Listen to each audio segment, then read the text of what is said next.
This is Women with Books, a collection of conversations about your favorite books, media, and all of the fabulous things in life. Curated by me, author Lindsay Emery. I'm so glad you're a part of today's chat.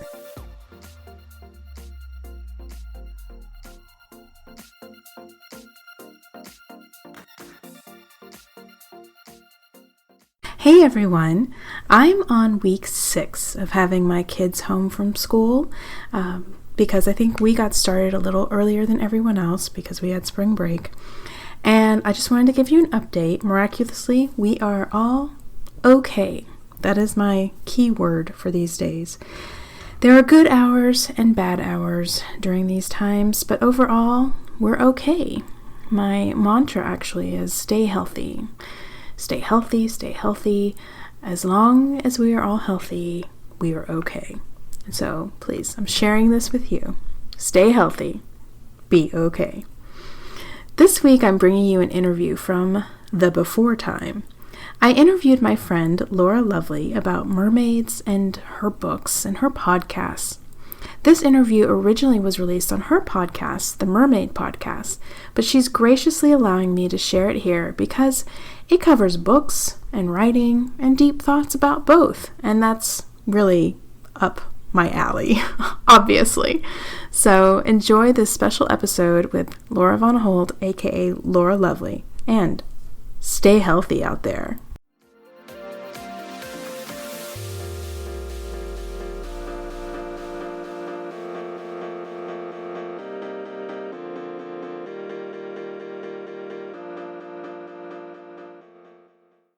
Hello, everybody. Welcome to my own podcast.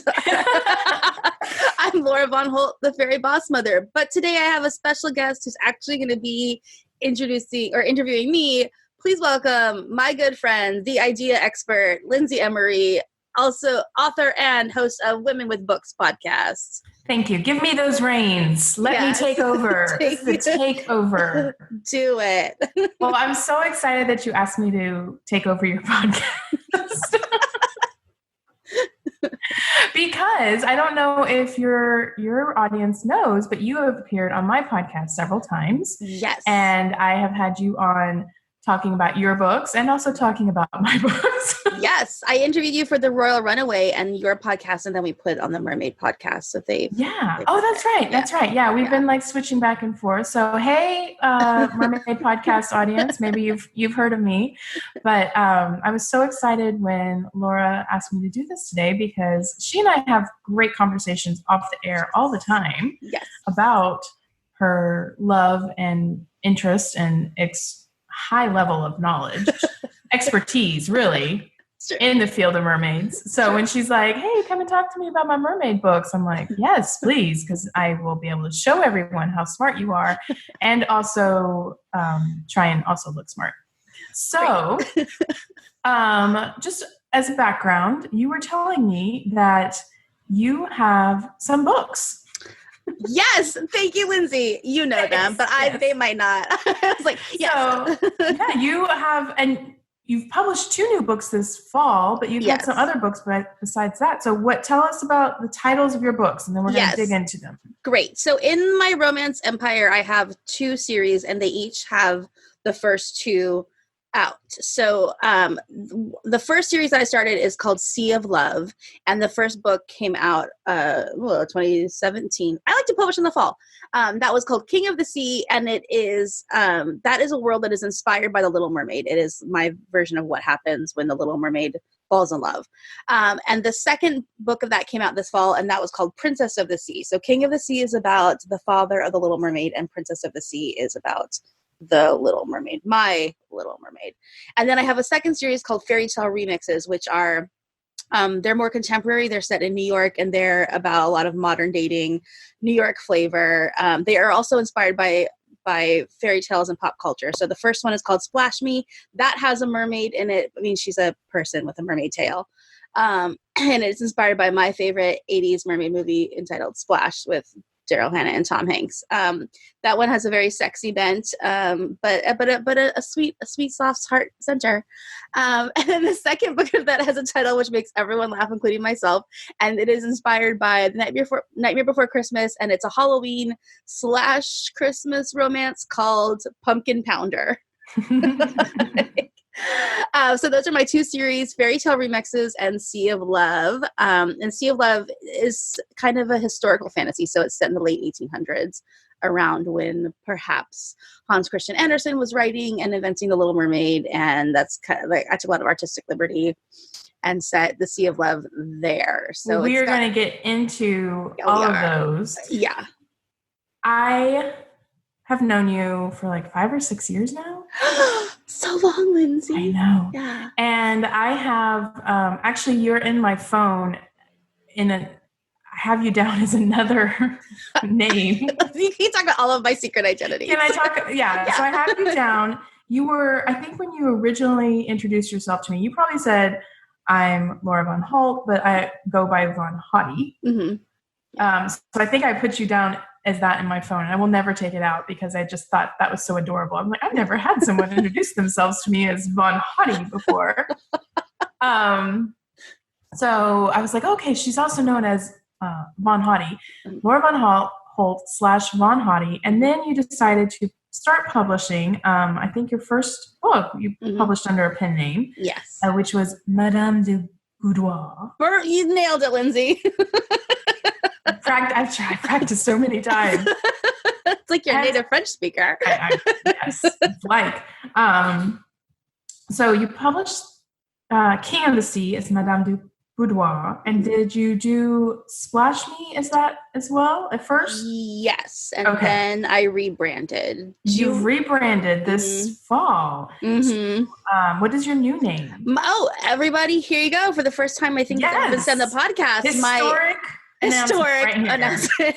My new pen name is Laura Lovely.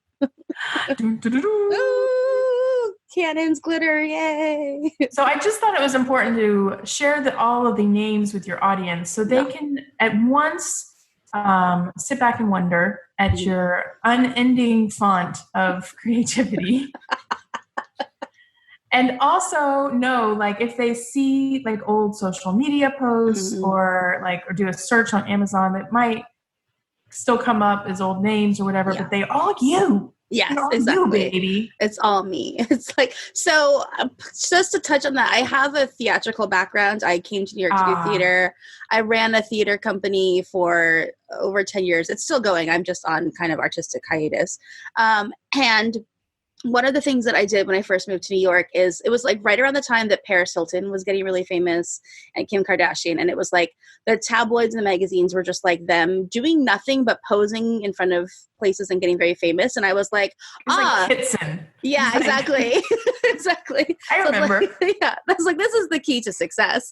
And so at that time I had bought a vintage bathing suit. And so this is an idea that happened kind of over brunch. So of course there's a lot of mimosas, and then we're like, this is genius. So what I started doing was I would wear my vintage bathing suit and sunglasses and pearls, and I would wear like a trench coat over it. And then I would walk around New York, I'd find a landmark, I'd throw off the trench coat and just start posing like I was very, very famous. And my friend Luke is a photographer. So I just dragged him around the city. Like he doesn't even know what we were really doing. Bless his heart. He always just follows me when I'm like, I have an idea. Then I had all these hilarious photos of like me looking so glam, New York City landmarks, and then strangers in the background being like, what? But just to make a point, like following you a lot around when you say, I have an idea, it's never going to be like, we're dumpster diving. It's going to be like, we're going to go convince a rich widower to buy us a champagne. Yes. Yeah, it was going to be an adventure.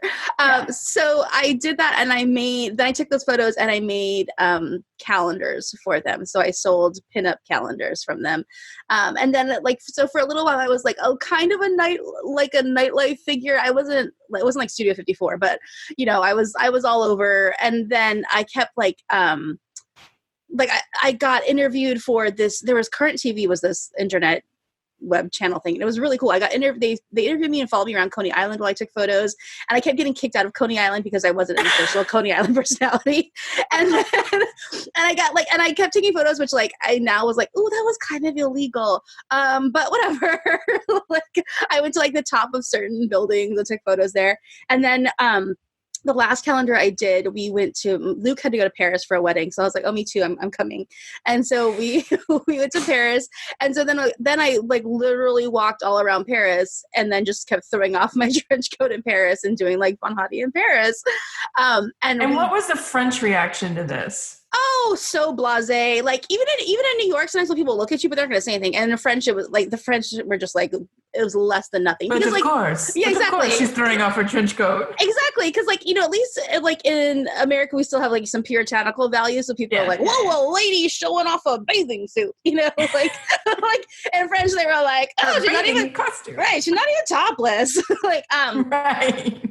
Except for I went to the Louvre and I stood in front of the Louvre, and I did not know this, but there's kind of, now it's very clear. But at the time it was like some sort of line that you had to know about between where it's public property and like private property, government, state, whatever property. And so I was just too close to the outside of the Louvre, and I was, posing.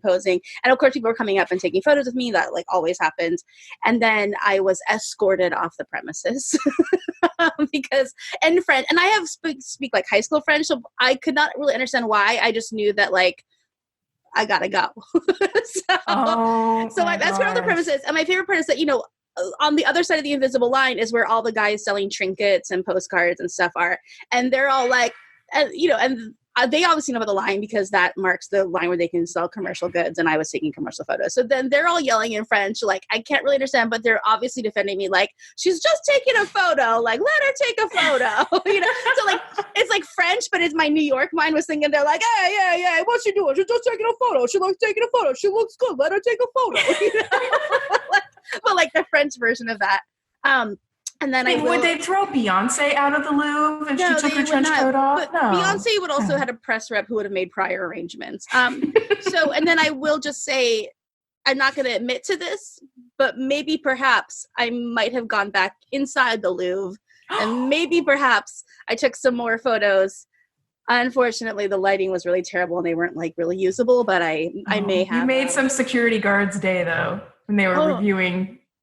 Yeah, probably if they have footage. Yeah, because it was in front of. If I was there, I was in front of the Venus de Milo.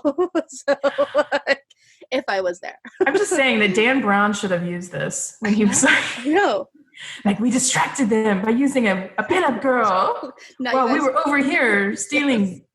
The crime version of this movie, right? Exactly. Yeah.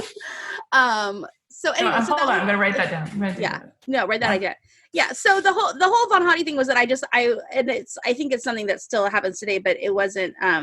It's just the idea that like I liked being, self-elected to be famous, and that I had what I called was a brand of Von Hotness, which is kind of like whatever spirit within you makes you like the most glamorous version of yourself. So I was like, my whole mission is that I'm walking around in a bathing suit, being very glamorous and literally pedestrian at the same time. I was walking everywhere.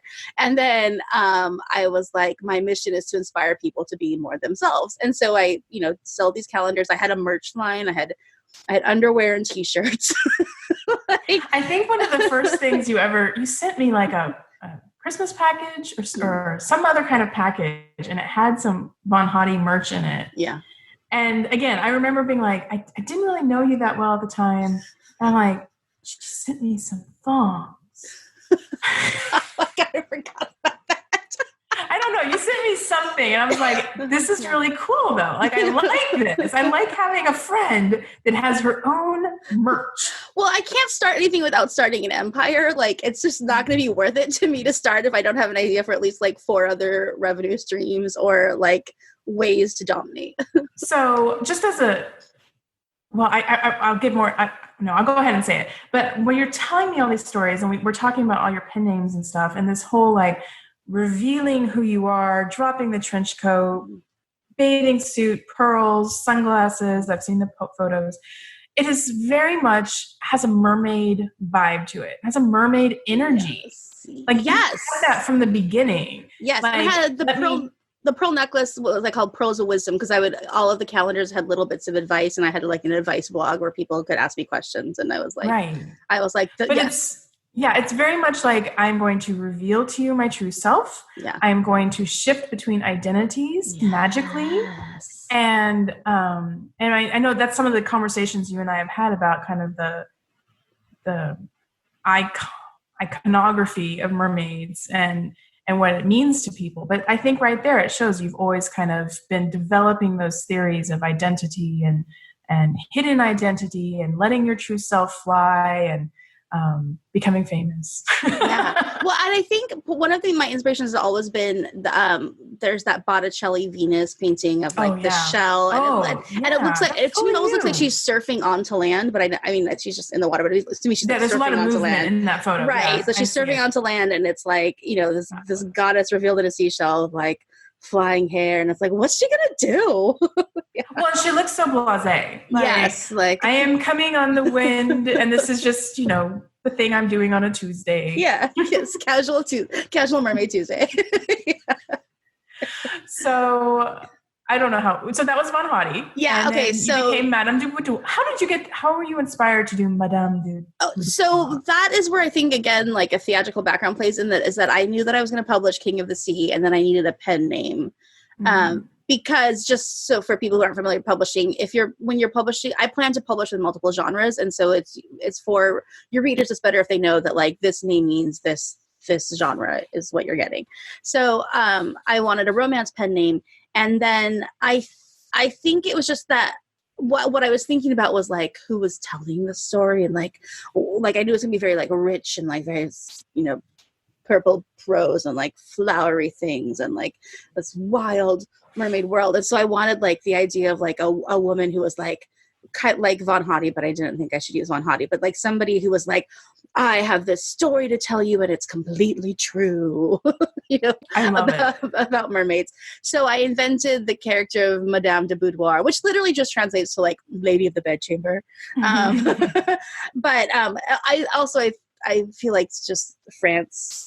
Whenever I want to be fancy, I think of like French things, right? So it's like, if you're going to be a fancy, it's got to be a French name. There's no fancy people in like the Czech Republic. Yeah, I mean there might be, but yeah, like right, it's gonna be French. Yeah. So and so then she was really more of a character, and in my mind, she was like. So a background is that like right before this I had been working on a play by that was inspired by the works of Washington Irving, and this is going to get like literary nerdy, but Washington Irving, who wrote the Headless Horseman and like those famous like Sleepy Hollow kind of books, he would publish something under multiple pen names. Like there would be a name that was on like the front of the book, and then there would be forewords by several people explaining how true this fairy tale was that he was about to tell, and all of those different people were always him. I love that. Right. So like I think I had in my mind this idea of like many, many layers from the author, but they're all the same person. Yeah. So that's where I think I was a little bit inspired by that, is that it was like Laura Von Holt, do the actual typing work of writing, but like Madame de Boudoir is like, my origin story for her that was like in her bio was that like she was like found as an infant in like a trunk of pearls and raised in like the wardrobes of like the opera houses of Paris, like so she claims to be descended from Aphrodite, and she's like a cousin of the mermaid, and so these are the stories that she knows. I love it. And so that was kind of where that came from. And then also like Aphrodite is the goddess of love, but thinking of Aphrodite as Venus Botticelli, like my mind, Aphrodite is the original, or one of the original mermaids. Like the goddess of love is a mermaid as well. So of course she would write mermaid romances and love stories. Yeah. When I first read King of the Sea, I think before it was published, I just remember I was so enamored with that voice. And I think your theater background really shows up then, because I think you really did embody the Madame de Boudoir character and put that in the story. And it's only like at the beginning, it's like the prologue, right? She introduces stuff, and she's like, you're introduces, and like we're all sitting in my salon, and we have champagne, and we're just, I'm going to tell you this story, which I loved, and I would not blame you if you kept Madame de Boudoir around forever. But this fall, actually, when you and I were visiting a foreign land. We were in the United Kingdom. We were in the United Kingdom. And maybe you probably had the idea before that, but that was when we tossed around, like, I think you said, I really need to come up with a new pen name because you were publishing Splash Me and Pumpkin Pounder, which are more contemporary. Yeah. And Madame de Boudoir did not kind of fit on these contemporary fairy tale remixes, as you call them. So you wanted to kind of, I think, come up with one name to rule them all. Yes. And I'll tell people it was a very late night in a beautiful, charming, historic English home. Yeah. And we came up with 3,000, 4,000. 3,000. I mean, because by then it was like 1 a.m. and we've been drinking a lot of whiskey, and then it was like any word that came to our minds, we were like, yes, that's a name. It was like I could have walked away with like the name like Laura Potato Fish, and we would have been like, yes. I think we were also at the point in whiskey drinking where we were like, Laura Ashley. Oh, brilliant. Oh, wait, that's a name. And then we were Googling it, being like, oh, did you guys know that's another name? Oh, no, we didn't remember that. And it was like, Laura Ingalls Wilder. Oh, perfect. No.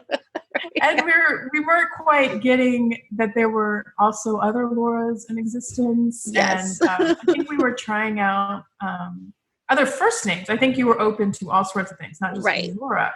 So we were like, let's call her blah, blah, blah, blah, blah. And it was like, oh, that's a porn. We came up with a lot of porn. We would Google it and be like, that's a porn star. Yeah. I was like, oh, who knew?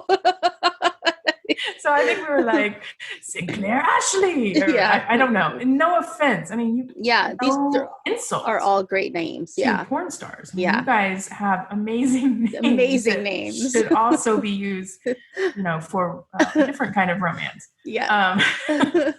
But I think you were the one.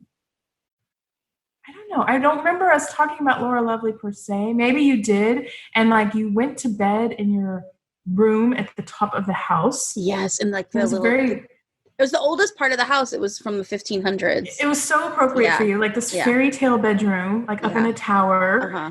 And Laura Von Holt went up there. And the next morning she came down and she was Laura Lovely. It's so true. Let's just say that's exactly what happened. It really is. It was. I remember I was throwing around 3,050 names. Yeah. And being like, no. And you going like, okay. And maybe like inside your brain you already knew. Yeah. But from my perspective, the next morning you came down at breakfast and was like, I will be Laura Lovely. Yeah.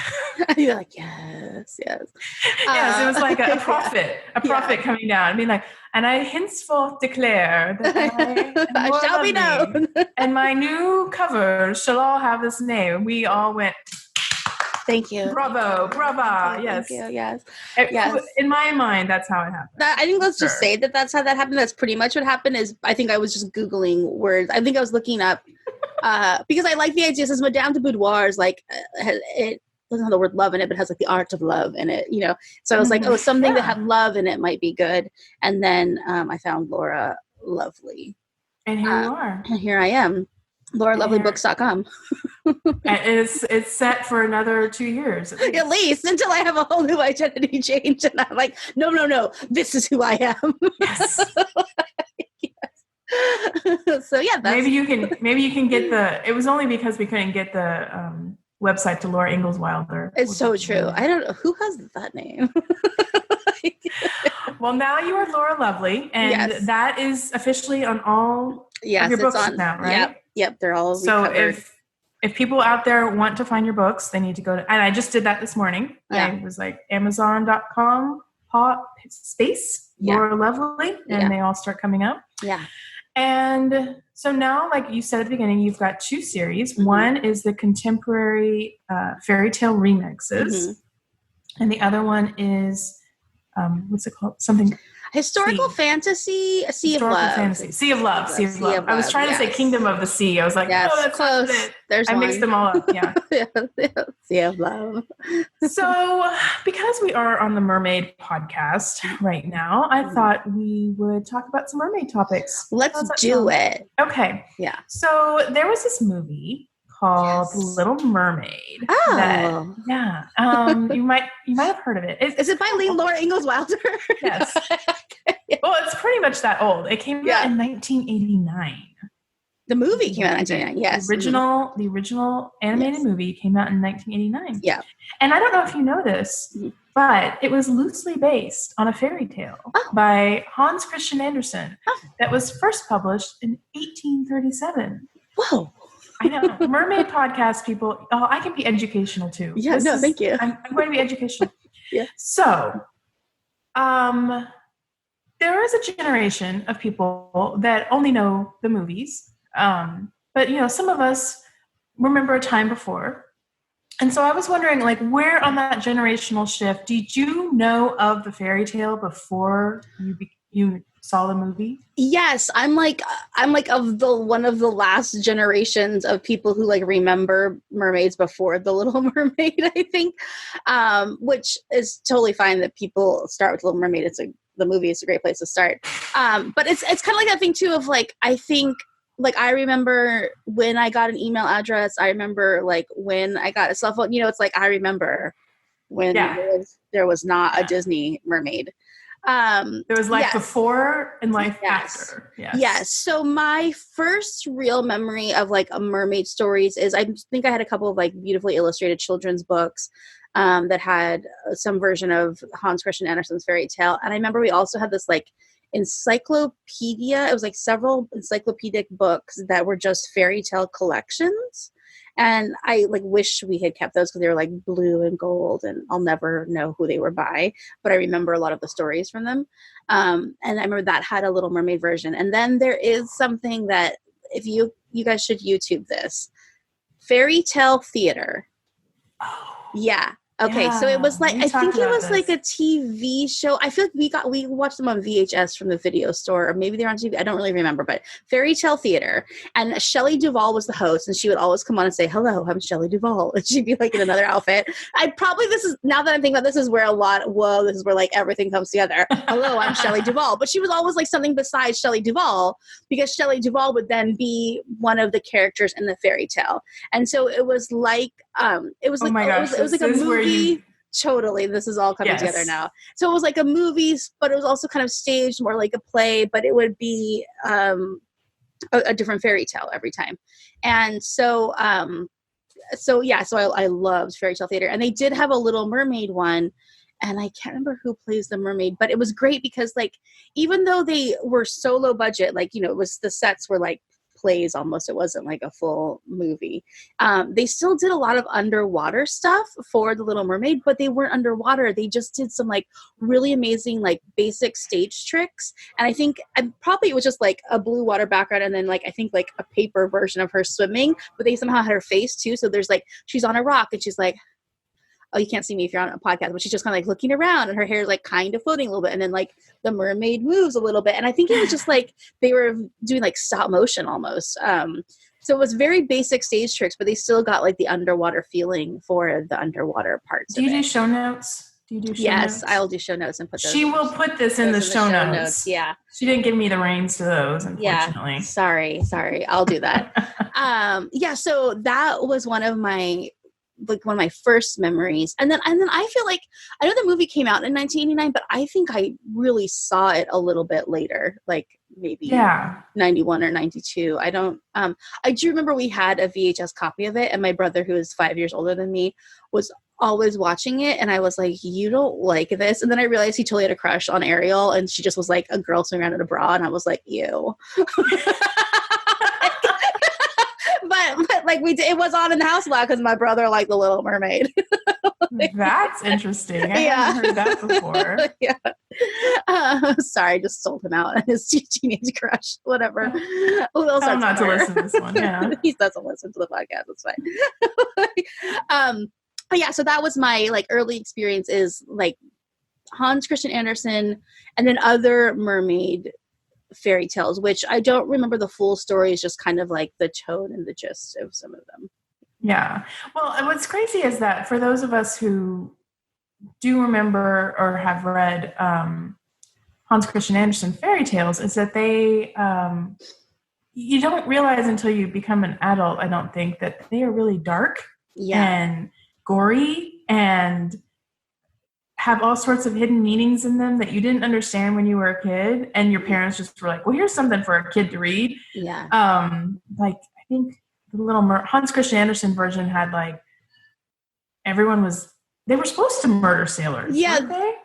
No, I think it mentions something a little bit about them drowning. So what's interesting is, like, I don't think I actually read the original text of the Hans Christian Andersen Little Mermaid until I was an adult, because a lot of the kids' versions kind of even gloss over some of it and make it a little bit but less sad than it is. I remember the thing about, it's like, it was physically painful for her to walk on human feet. When she gets feet, it feels like she's walking on knives. Yeah, it's really, really painful. There's a whole bunch about that is so dark. So it's like the kind of Victorian where you're like, well, Victorians are weird. Like, they're not as like, it's not like beautiful Christmas scenes like we think of Victorians. They're like, oh, they're kind of dark. We did when I had Sasha Coward on one of the episodes, and he was talking about the queer history of the Little Mermaid. He had like a lot of like hidden context to talk about. But it's really sad. It's really dark. It's really painful for her to be a human, and then also what kind of breaks my heart is that all of her interactions with humans are so tragic. And I think that's kind of one of the reasons why I started writing mermaid romance. Is so many of the mermaid stories, like old legends, stories from like Victorian area, or even like slightly more modern folk tales, they all have some element of tragedy. Like a woman will be, her lover is lost to her, or he's died, and she throws herself into a river and turns into a mermaid, or like a fisherman will find a mermaid and he'll be able to take her home and she'll be his wife and they'll have children. And at some point she has to abandon the family and return to the sea. And so there's always this element of like, mermaids can only be with us for a short time.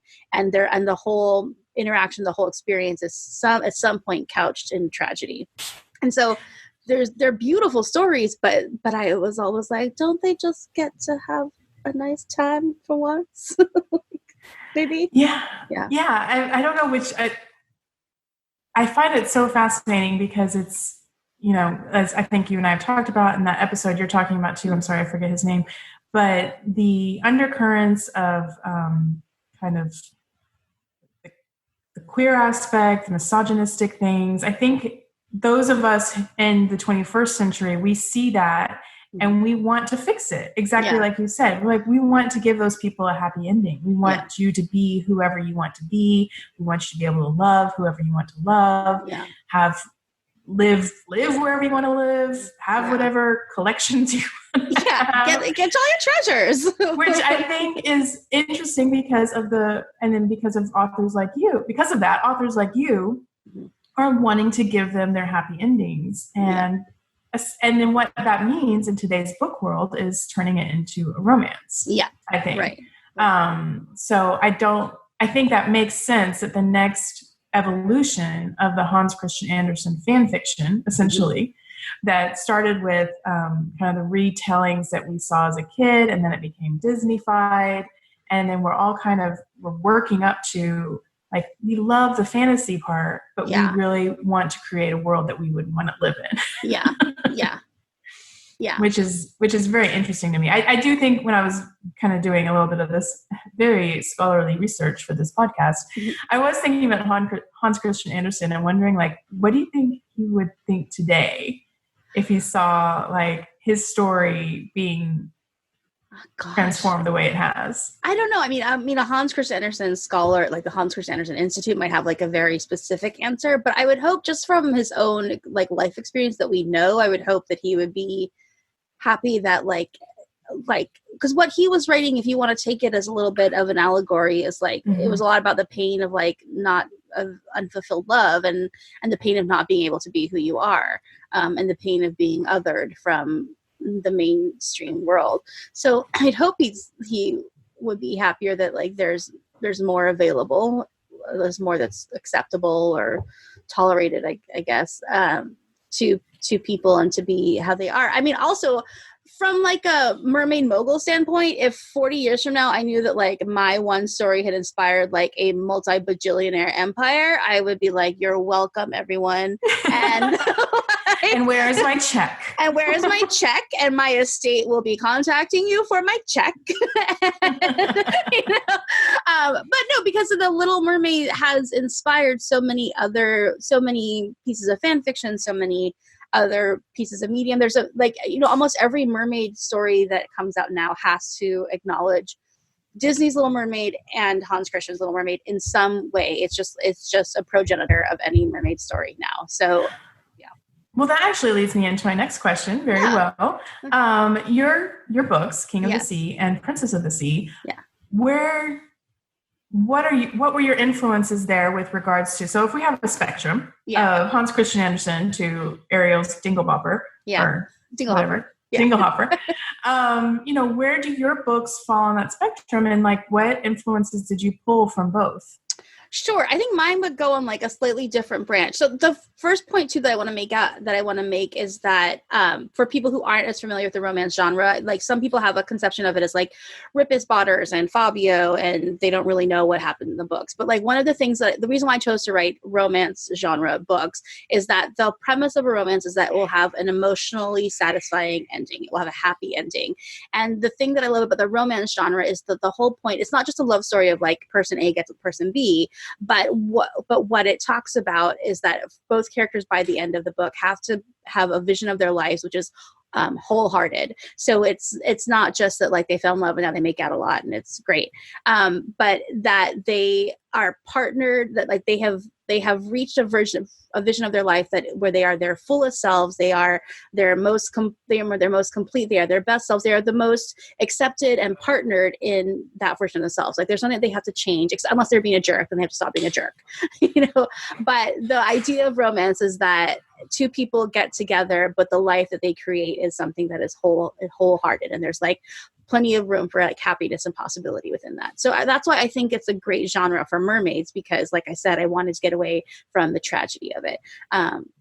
And so I think where I come down is I definitely draw from Hans Christian Andersen, because I was thinking about I was thinking historically. I was also, when I was thinking about where I wanted to write, I didn't want there to be a lot of technology yet. I still wanted the idea of like ships sailing and like shipwrecks and like the unexplored sea, and there's still islands maybe that we don't know about. I still wanted some mystery to the layout of the world. Like there aren't deep diving sea vessels that can like be like, no, we found the floor, nothing there. So I wanted there to be enough mystery. I think I definitely drew from Hans Christian Andersen in that way, and then in because he doesn't really name anybody, so it's like there is no Ariel in his book. He just says the Sea King. Like she tells her father that she's in love, and the Sea King is like, don't go through the surface.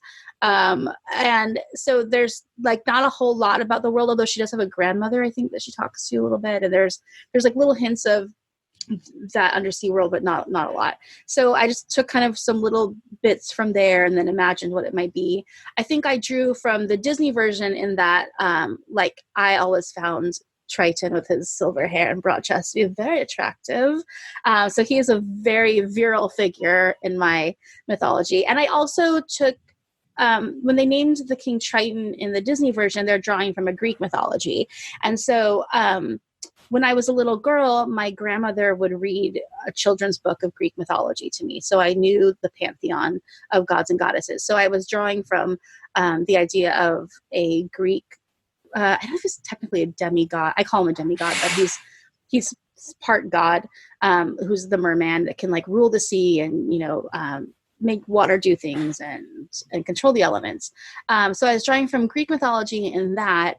And then I think I was kind of making up my own thing based on, Splash is always a reference point for me because it is a love story. Like, Tom Hanks jumps in the water at the end, and Madison and Alan dive into the sea, and they end up in this like glittery underwater palace. Like you just see these like lights of a mermaid city in the background as the movie fades. And I love this idea that like, yes, the mermaid kingdom is this like glittery, maybe crystal palace. It's just like a lot of bioluminescence. I'm not really sure, but like, that's where they can go be happy.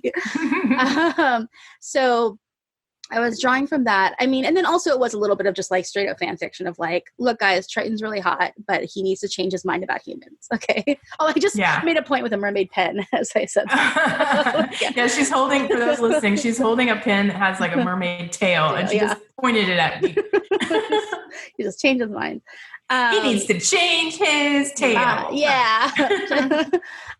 So for King of the Sea, I said it in about like 1870 something.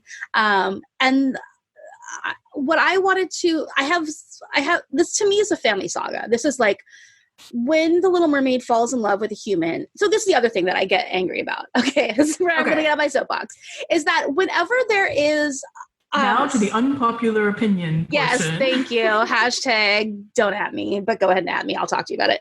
I like is whenever there's like a love story that's going to shake up like the world, I feel like sometimes that gets really glossed over. It's like, oh, they end up together and then, oh, it kind of works out. And I'm like, no, you have just caused like stratospheric change for two different places. So like, I think part of what I was thinking was like, if Romeo and Juliet had worked out, right? Okay, if they hadn't like accidentally taken some poison or whatever, if it had worked out, you would have had two of the like most influential families in Verona suddenly united and forced to work things out. Okay. Yeah. What would that have done? Lindsay, you're going to be really happy with me right now. What would that have done for the economy of Verona? What would that have done for like regional politics? Like what would that mean for like two really important families to like go together? Would that be a dynasty? Like, would it be like, would they be bigger, richer, stronger? Would it fall apart? Like, no. what does it mean? Right. No. So and enemies to lovers is one of my favorite tropes. You know, I love it when it's like, when it's like this prince has to marry the princess from the opposite family. And then they're like, I hate you, but I love you. I'm like, yes. Yes. So good. Like, so good. So I was thinking like, okay, for real, if the Little Mermaid and her human prince get together and they work it out, great, they have a wedding, but also like then you have an entire mermaid kingdom at risk for exposure to the humans, right? And then you have a European kingdom that suddenly has like a sea element in their bloodline, in their politics, in their like environmental relations. Are they gonna have mermaid babies? Oh yeah, they're gonna have babies. Yeah. I know, but is mermaidism like genetic? So I'm still working on what I think my exact mythology is, but my like basic, because I do have to make. That's the other thing I learned too, is like once you start world building, you got to make like decisions, and it's almost feels like a personal, religious, spiritual stance on like what I think mermaid babies can do. I'm like, I'm inventing them, like, but I do in my mythology, when I did this for world building, and also just because it was a little bit easier to put people in places, was that my mermaids, they have tails underwater and they can shift to legs on land. And so they can go back and forth. And that's kind of something I borrowed, I think, from Splash, but also from other like ancient mermaid mythologies where like the Selkies like have a skin they put on, they become like seal women, they take them off, and they're women. So I think that they will have mermaid babies. I think their babies will be able to swim underwater and have tails, but I think they might have different abilities, and they might not. I have to play around with how long I think they can be underwater, how natural it is for them to go between both. I bet you would really love to talk about that with some of your audience. Totally. Anything that you guys are like, any opinions you have about mermaid babies and half mermaid babies, or like mermaid relations and human relations, if you want to email me, podcast@cinderly.com. We could talk about all day. We could take listener questions. If you guys want to send me listener questions, like what do I think mermaids do? Like I will answer everything in my brain about that. I think that would be really, well, I mean, I don't want to like put you out there, but I just know you so well. And I know that like, I know that your audience probably like is right now going like, ooh, I know. So, like that could be really fun, is to have an episode of like everyone sharing their ideas. Yes. Send me your ideas. I will be happy to talk about them. You can ask me questions and I'll tell you what I think, or you can tell me what you think and we can talk about it. You can find me on Instagram, Mermaid Podcast. Laura's ideas are her own. My ideas are my own. I should just say that, right. Like this is the full disclaimer that like anything that comes up in my book is my own idea, and I'm not like whatever. Yeah. Intellectual property, something.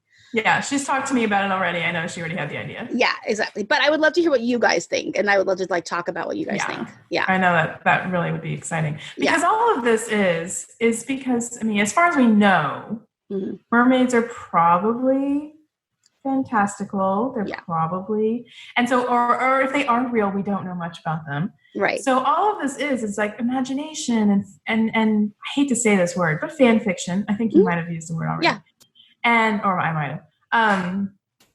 And so, I mean, you could come up with any possibility, and that is so exciting for a storyteller.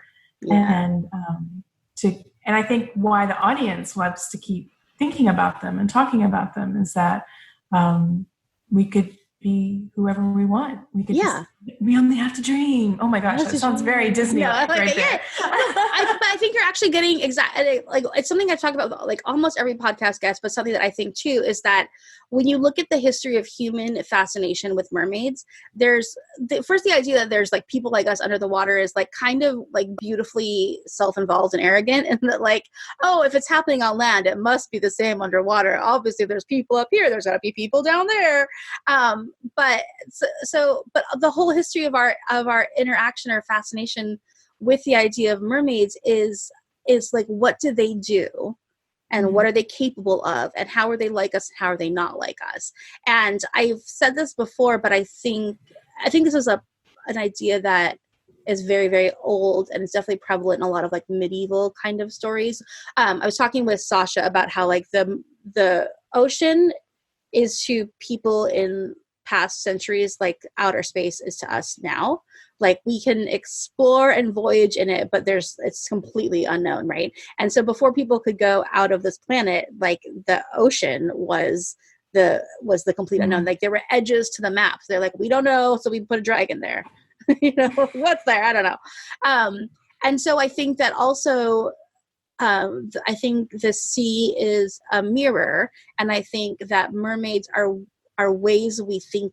We have questions about ourselves and our identities, maybe our capabilities, or what does it mean to be human? And mermaids are like a way to think about that, so that we can think about ourselves without having to think too far about ourselves. We can imagine all of that onto a mermaid, and then take what we want from there.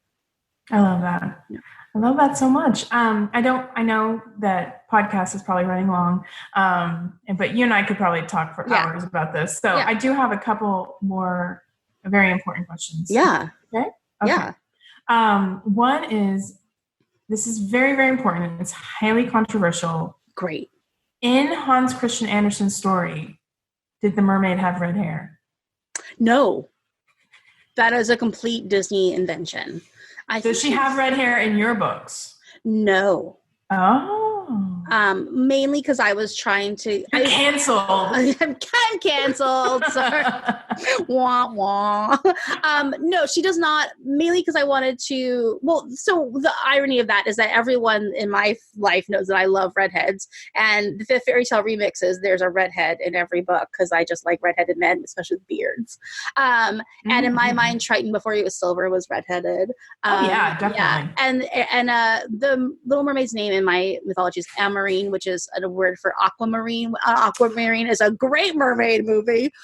But she has dark hair with kind of red and gold highlights. And I also have this mythology that like the mermaids have their human form, and then their mermaid form is just like a lot more shimmering. There's a lot more like nuance to the colors and their tails, whatever. But she has kind of a green tail, but with red and gold highlights, and her hair is dark, but it's got red and gold in it, and she's like shimmery when she's in her mermaid form. But yes, she does not have red hair, and I did that mainly so that I could just be my own thing. Yeah, okay. I just remember whenever that happened, the whole red hair thing. Oh, when they were doing casting in a Little Mermaid movie, and Halle, you were like, Halle Bailey doesn't have red hair. Yeah. Yes, and I think like we got on Twitter, and I was like, "What the heck is happening to the world?" I know. You'll be okay, everybody. But I think again, the best take on that whole silliness is that it shows how beloved that movie is. Yes. To several generations now of people. Yes. And that how impactful it was, and how it really did change the way that we all see mermaids. Yes, I mean it's hugely impactful, and I mean it'll be for like centuries and centuries after us. Like it's going to be a long time before people don't think of a mermaid as automatically having red hair in some way, you know. Yeah. So and collecting forks and yeah, things. exactly. Which I mean is great. Like it's a testament to like how keenly the makers of that movie tapped into like some collective consciousness that like and the other great thing is they weren't really doing anything old. Like there's old mermaid portraits of like mermaids with cooking pots under the sea, like as if they just do kitchen stuff, like we do kitchen stuff, you know, like you know, and maybe they found these things in a shipwreck, or maybe like they just have everyday mermaid lives too. But and that I think is also something interesting, which is that our idea of mermaids is sometimes changes, but a lot of times they're just as fascinated by us as we are by them. You know, so this idea that that Ariel wants to be a part of our world and that she thinks all the things that we have are magical are, I think, a great way for us to reflect back to ourselves, like what is good and cool about human nature and human life. And I think part of the tension between in these mermaid stories where there's a human and a mermaid is like sometimes the idea is like, no, they absolutely cannot live together. Like then humans must be this one way and mermaids must be this one way. And when you have a story where they end up together, but you have to then be like, what are the parts of each of these things that works and what are the parts that have to be forged new? And that's a lot of what I was talking about in Princess of the Sea. Because like I said, I get mad when there's like no discussion of what this means for like a European kingdom and an under the sea kingdom for like a marriage like this to happen. And so a lot of there's not a whole lot that happens in it because I don't like to write too many scary things. I want everything to be nice. But a lot of the conflict in the book is that there's two people who've just fallen in love. They're basically teenagers, and then they're like, "Oh wait, we're just dumb teenagers." Like, and all of a sudden we're like both going to inherit kingdoms, and they're one's on land, one's under the sea, and we have to like prove to our cool dads that we're not total idiots, you know. And they have to be like, it's so well and good to like run away from your undersea kingdom, go live in your prince's palace, and make out with him all the time. And good thing he has like a pool in his house, so I can like hang out in the water. But what about when like, you know, what about what they have allies in other kingdoms? Like, what are they, you know, do we tell anybody? Do we keep it secret? You know, what are like courtiers in the palace going to think about this? And then also like, I'm thinking this is told from the perspective of Amarine the mermaid, but like, how do I like reconcile my land life with my sea life? And do they have to be completely separate? Can I exist in two places at once? Can I be fully accepted by my partner as both a mermaid and as a woman? And like, can he love both of those parts? And then at the end, he has an opportunity to come underwater. And it's like, it's not just enough for her to adapt and be accepted by his family. She also wants, you know, him to be welcomed into her background and her clan. And this is going to be very, very dorky of me. And again, proof that you and I could talk about this stuff for a long time. Yeah. Is I'm almost seeing this is maybe this is the next generation, if you will, the next wave of where mermaid stories can take us, is that using it as a metaphor for immigration and diversity and cross-culturalism and like how, because everything you're saying right there, I'm like, oh my gosh, you know, this whole world needs to learn these stories about how it's not the end of the world if you go marry someone from another land and adopt their customs, and like how that's actually going to make us richer and stronger. And, you know, because we've kind of reached a point where I think everyone's like, yeah, mermaids as a metaphor for sexuality and blah, blah, blah. I mean, yes, we still need to, and there's still a lot of depth to be mined there. Yeah. But I'm like, oh, maybe the next generation of mermaid stories, maybe led by Laura Lovely, could be introducing us to the wider worlds of, you know, again, worlds meeting and the impacts that it can have, but also good and bad. I don't know. Well, no, I think you're totally right. I think you're hitting on something. I think you're hitting on what mermaids might end up meaning, at least in the next decade or so. I'm thinking of like, there's one route you can go, which is like the Siren show on Freeform. Like, yes, it gives them a great opportunity where they can talk about environmentalism. They can talk about, like overfishing. They can talk about, like kind of, I mean, they're almost talking about like some sort of like ethnocentrism, when it's like, oh, the humans want to assert themselves over the mermaids and believe that they are just monsters or animals. And it's like, well, they are like, have actual ethics and you're just destroying their world, I think also in Siren, there's a polyamorous relationship. And so it gives, like, that is, I actually really like what they're doing there, not just for polyamory and inclusivity, but also that, because usually tension is like, oh, will this guy leave his human lover for his mermaid lover? And it's like, they have to be against each other. And this is like within the workings of a polyamorous relationship, they're talking about like, how can we involve all the parts of ourselves? How can we involve all the parts of our lives? Like, not that there's not a choice that you choose between, but that like all of these things, like if these three people could work it out, like can the larger world work it out? Can we? And I also think that like mermaids they're also a stand-in for like what I would call like the animal parts of ourselves, the like we want to be like civilized, intelligent human beings and maybe not admit that we have like animal urges or like, but so like I think throughout history, especially like literature and history, mermaids have been a stand-in for like the parts of ourselves that were passionate, that were fierce, that were aggressive, that could also be predators. Yes. And whatever the current cultural norms were, they were literally like, as the way that a mermaid holds up a mirror, they were holding up a mirror to show a different side of ourselves. So I think for the next few decades at least, I think something that we're struggling with culturally, and I think this art is always a reflection of this, is that we are struggling with our place in the world and how we integrate the world and globalism, and globalism not just between cultures but between like our planet, like the planet that is disappearing.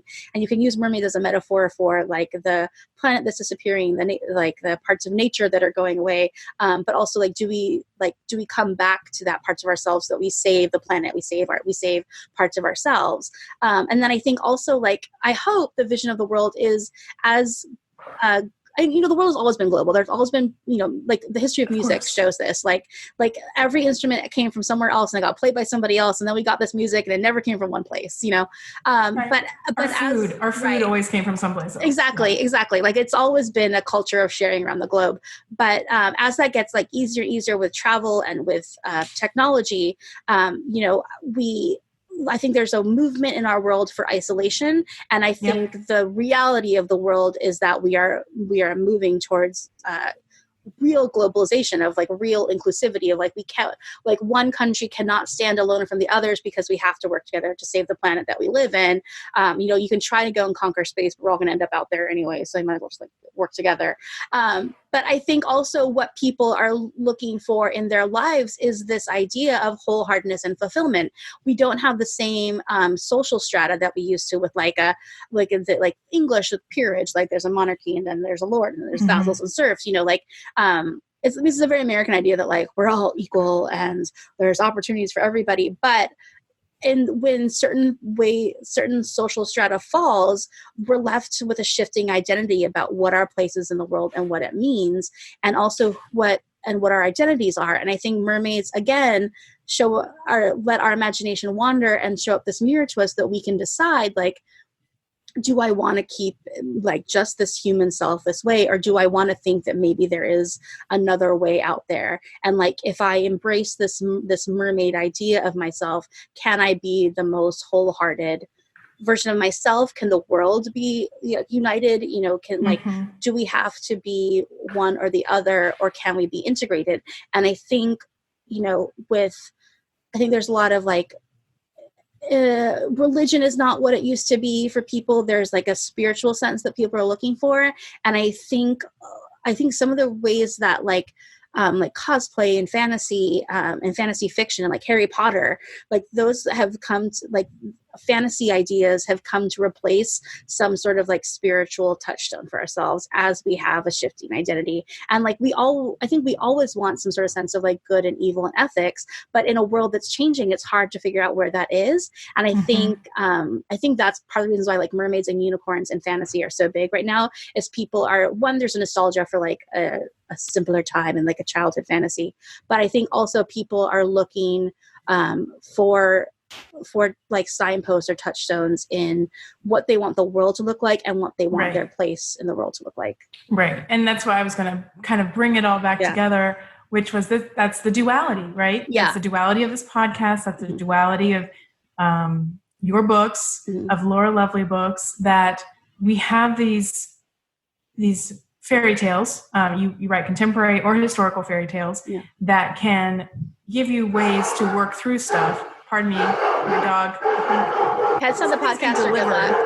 It's the podcaster, good luck right here. Sorry about that. Well, you have to say your dog's name so that everyone can then be like, there's a dog. My dog is Bodhi. Okay. He's the cutest dog. And don't try to deliver something to my house, though, because you will be killed. I would not. Anyway, the duality of that, we have these stories, contemporary historical fairy tales that can subconsciously or consciously, we can work through these issues, these dilemmas, but they're also pretty and fun and make you feel good. And there's sex and there's pretty gowns and there's humor, and you have, that we can have these things that do both, right? Yeah. You can have a Laura Lovely story that that lets you think deeply on the meaning of mermaids, but also like, oh my gosh, this is the cutest thing ever. Right. And this is like, oh, this is what I always wanted, was for Ariel to have sex. Right. And well, their hair changes colors or whatever it is that you like about like a mermaid story. Like, oh, she like got into scrapes with her like fun human friends, like in Aquamarine, there's just all sorts of like dating things that are really cute. Yeah. Well, and that's what, in this world, when we're all very concerned about very big issues that are going on, and like, I don't want us to deny ourselves the happy ending. Like, yes, we can have these conversations. We need to be talking about them, but because you and I both write romance and happy endings, that if people are out there and you don't read romance, me and Laura would love to give you some recommendations. Lots of recommendations. Because I feel like that balance is exactly what we need. We need the things that make us happy as much as we need to educate ourselves into making a difference. So, well, right. And I think this is where like books and stories really come into place. There's that expression of like, you can't be it until you can believe it. You can't be it. You can't be what you can't see.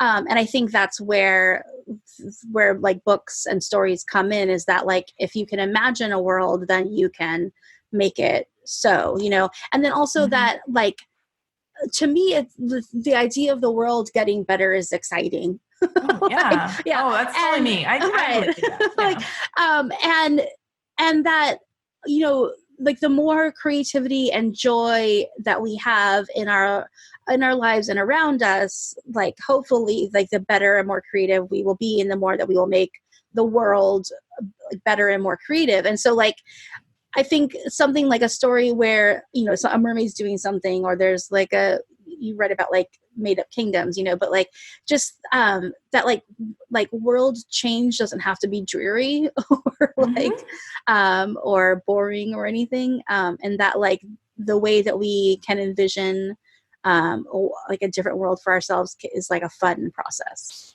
Yes. And girl, we could probably talk another hour on all that. Yeah. To wrap it up, if I may. Yeah. Okay. I hate to put you on the spot, but I really want to know what's next for Laura Lovely. Do we have any more fairy tale remixes or Sea of Love books to look forward to? Okay. Yes. So I'm not going to give release dates because I always mess those up and push them back. So let's see. I have an idea for another fairy tale remix, which we kind of plotted out in the UK. We plotted several out. Sorry. The one that was the most coherent, I think, was working title is English Cucumber. Okay. This is the one where it was like based on the, okay, remember Lindsay, we were getting salads in, what's the big Harrods? Oh, and we were getting salads. Yes, We were getting salads. Oh my and gosh, you Harrods. guys, this one is the best story ever. Okay. Yes, we plotted this we out. were getting salads and Harrods, and there was this like adorable ginger man in this suit with this like beautiful red beard. He followed him around a little bit. Sorry, sir. And he was ordering salad, and they put like so much cucumber on it, and then he looked just really sad about how much cucumber was on his salad. The saddest man to ever order a salad. Yeah, and then he is so handsome, and so we had this whole idea of like this sad salad man trapped in like his business tower. Like so there's going to be, I don't know when it will come out, but it'll working title's English Cucumber, and it's like a reverse Rapunzel of this guy ordering sad salads and the woman who rescues him from his corporate sad salad life. Oh my gosh. Yeah. Yes. So good. One, I believe the our little like tagline was, it was going to be like Rapunzel meets While You Were Sleeping. Yes. Yeah. Yes. So that's Sorry, we came up with a very non-coherent plot one night too. Which, so I'm glad. Elements of that we can use, but which would be fine. Yeah. So that will be a fairy tale remix. So then the next one, The Sea of Love, is called Maverick of the Sea, and it goes in a very time jumps to like way in the future from where the other books are set. Yes. Well, you and I have talked about this several times. Yeah. And that one needs a lot more research because it's got a World War II thing in it. And I realized my World War II knowledge was like Saving Private Ryan. Like, that was it. And I was like, I got to do more research. Good thing we have a friend. You don't. These are fantasy. These are fantasy, come up right? With a, right. Like, but I need Operation Aquamarine, and then just like make it up. Yeah. So that one has a cowboy and a mermaid, and again, I don't know when that's going to come out.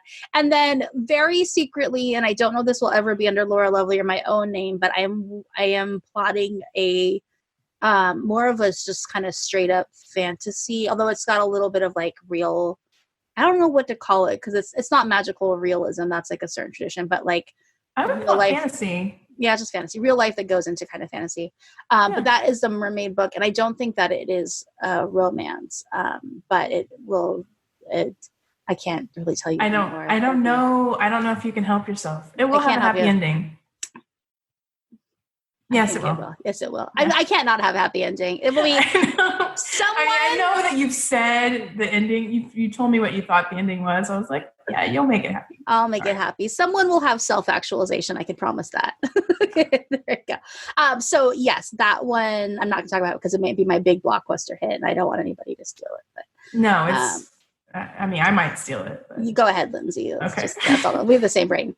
So yes, sweet. Anyway, there will be at least 2 more in the Laura Lovely universe, hopefully sometime in 2020, but I never know what's going to happen to me. So. And you're going to put links to all the books. Yes. Yes. Laura Lovely books. Yeah. Yes. And they're an ebook right now, but by the time this is released, there will be paperbacks for everything. Awesome. So, yeah. I think, thank you again for letting me come on and talk to you about all this. I hope it was helpful to your audience to hear. I think they thought they knew the mermaids in my brain, but they don't know how many mermaids are in my brain. And how deep your mermaids go.